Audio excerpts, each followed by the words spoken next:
Thanks for your time. No problem. So tell us who you are and what are you doing here in Copenhagen? My name's Jonathan Cobb, and I'm the advisor on climate change at the World Nuclear Association. What I'm doing here at Copenhagen, certainly for this week, is stuffing our stall and talking to people and handing out information on nuclear energy and hopefully answering their questions. The other thing I'm doing is trying to monitor what's happening with the negotiations and track what's happening with them. And that's what I'll be doing for the rest of the time here.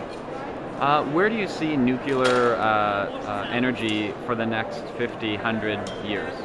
Well, it is a low-carbon, reliable and affordable option for generating electricity. So we see it as part of the electricity mix going on through this century. We think it's going to be there alongside renewables, alongside energy efficiency to try to reduce demand.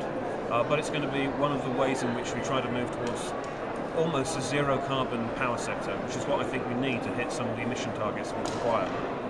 How do you think nuclear power compares to, say, fossil fuels or biofuel or solar?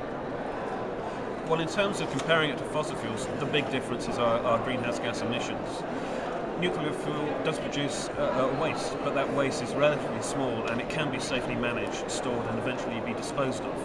And that compares very well to fossil fuel, where at the moment you have power stations basically belching out huge amounts of carbon dioxide into the atmosphere and causing terrible damage to the environment. So we have a very different attitude to the way in which we should handle our waste compared to fossil fuels. Compared to other sources of low carbon energy, I think they do very well.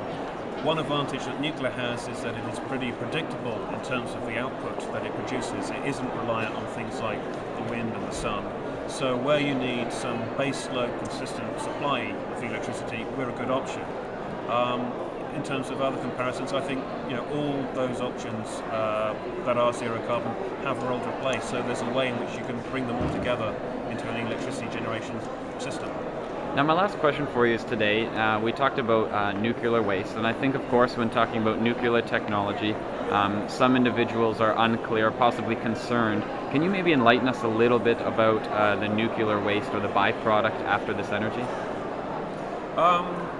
The nuclear waste produced, if you have spent fuel and you use it once, you choose not to recycle the fuel, then that's basically a lot of it is the uranium that was originally put in the reactor. Only about 3% of the uranium gets used up. It gets converted to what's called fission products, which are smaller atoms that are formed from the fissioning of the uranium. That is radioactive. It needs to be managed, it needs to be safely stored and contained, and that needs to be done while the radioactivity dies down from its original level to a more manageable level. Then it can be stored. Basically, with spent fuel, it is like the fuel. It is a solid. It is something that is relatively small volume, and that is one of the other things that makes it more amenable to be managed and treated than the waste that come from fossil fuel power stations. Well, thank you very much for your time, sir. Thank you.